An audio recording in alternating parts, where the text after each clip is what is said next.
what is conventionally called love can be many different things, and there are many different levels to it. Some people call it love when they fall in love with someone, which is a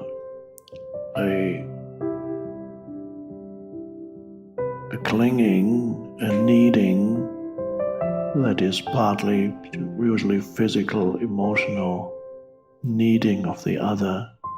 And that's called love, but that is a lower manifestation of what is love and can easily turn into its opposite from one moment to the next, as many people have experienced, how the person that you fall in love with, you hate a few days later, a few weeks later, suddenly.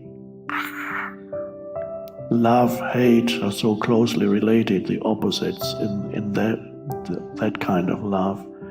But the love for your children is a different matter. There's a strong emotional bond with your children, and it can probably, I haven't experienced a mother's love, but probably I can understand that you may get a sense of losing yourself in the other. And that is that strong emotional bond. And then there's another higher manifestation of love that may already be also part of your emotional bond, but it's probably a mixture of emotion plus something else. But that something else is spiritual love, and in some languages there's completely different words for different kinds of love. For example, in Greek there was eros. Eros is one kind of love. Agape is another kind of love. What I'm talking about here now is agape, is the love of the other, because it comes from knowing who or what you are and recognizing yourself in the other. And that is you could call the spiritual love, and that's the direction in which you are moving.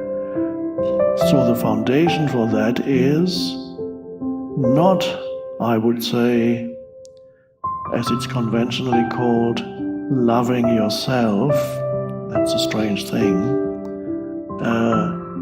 Now, many people, quite a few, hate themselves more than they love themselves. Now, it's better, of course, to love yourself than to hate yourself. It's something that people who practice positive thinking and want to shift negative mind patterns may put notices up throughout their house with little messages to themselves, which might say, I completely accept and love myself. Well, I'm sure that's better than I completely hate myself, much better. But there's still a duality there, and it's a very strange thing. Who is loving whom? I love myself. Who are you, and who is that self that you love? People who say, I love myself, don't think about it, what that really means, and there's a little bit of a duality there. I love myself. So there must be two of me. There's the I that does the loving, and there's the myself that's being loved. Strange, really weird. And then as you begin to awaken spiritually, awaken to the presence, then what gradually comes to an end is having a relationship with yourself. Until that happens, people have a relationship with themselves, which is sometimes even manifests as dialogues they have in their head. One part of you talks to another part of you, You are talking to yourself. Now, you really should make an effort to do better. I know you can do better. And the other part of it is, well, I've done my best, but what else can I do than do my best? Then no, that wasn't your best. You should have done remember the voice of your mother, and then you hear the voice of your mother in the background. You should be doing better. Why do you mess up your whole life? You're just like your dad. That was my mom when I gave up my academic career. Oh, that's your dad in there. You have a relationship with yourself. Very strange. It's kind of split that happens. And that's a part of a normal state of consciousness.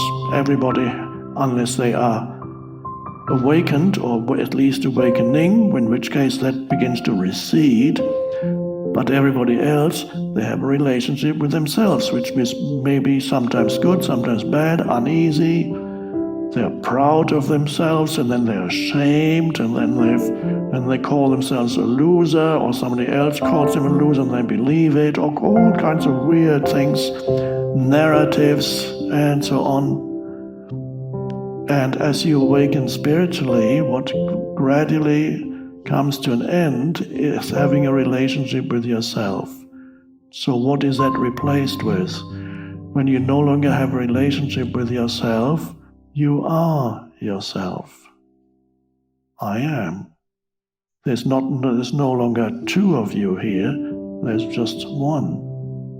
And that happens when you no longer live through a narrative in your head that creates two of you. Sometimes even more than two. You have a whole crowd in there sometimes. And then you have various sub-personalities that are just lurking in the background, waiting to get triggered. So when you no longer have a relationship with yourself, that is the beginning of the end of living through a conceptual identity in your head. You have a certain set of opinions about who you are, which you've adopted from what other people, society tells you who you are, or you're reacting against what society tells you about yourself and you adopt the completely opposite position. For example, society might tell you that you haven't achieved anything, but you believe that you haven't done anything because the world is not worthy of you. Because you could write the greatest book ever written, but what's the point? The world is crazy anyway, and can't be bothered. If I wrote a book, it would be the greatest ever. You can have all kinds of ideas about yourself, whether you adopt society's view of who you are, or you adopt a reactive position against it, it doesn't matter. When you transcend that, you just are yourself. You don't no longer live through an opinion in your head about who you are, because who you are is the presence. And that presence that you recognize in yourself as your essence, and when I talk about it, it's always a duality. It's not that you recognize the presence, it's the presence recognizes itself. You recognize. That's what arises. And then you look at the other. It might be your child. And then you have two things happening simultaneously. One is the emotional bond that you feel with people close to you, such as your children or other people that are very close to you. You feel an emotional bond, an emotional connection. But in addition, and more fundamentally, there is a recognition in you of the presence or the essence of the other, and that's not emotional. To recognize the essence of the other, but you can only recognize it through your own essence, the essence that you are. And then you look at the other and you can sense beyond the personality, they are consciousness. And you can look into their eyes And no matter what behavior they manifest as personalities, you kind of sense something that is beyond that. And what you recognize then in the other is yourself, because it is the consciousness that you both share is the one consciousness. And to recognize the consciousness of the other as your consciousness, as one with your consciousness, that is spiritual love. And there you don't lose yourself. You have found yourself, and so you don't lose yourself in the other anymore. If there's only emotion, then you could lose yourself in the other. But the emotional bond, and then the recognition of the other as yourself happens with anyone. You have the same love for somebody you meet casually somewhere for a few minutes as to a close family member. But with a close family member, you have the additional emotional bond. But the spiritual love does not single out one or two people as special. The specialness comes on the emotional level, and that's fine. So that's gradually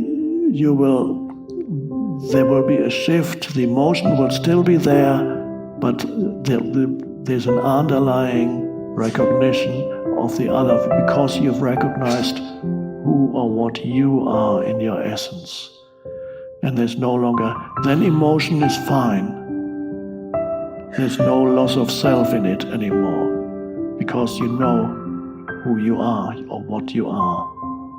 So gradually that dimension, because I can predict, because you're here, that gradually that dimension will come more and more into and the relationship with your children. Yeah. And it doesn't do away with the emotion, but something deeper comes in. And that transcends the emotion. Transcend doesn't mean that it excludes it or it comes to an end. Transcend means it contains it, but it is much vaster.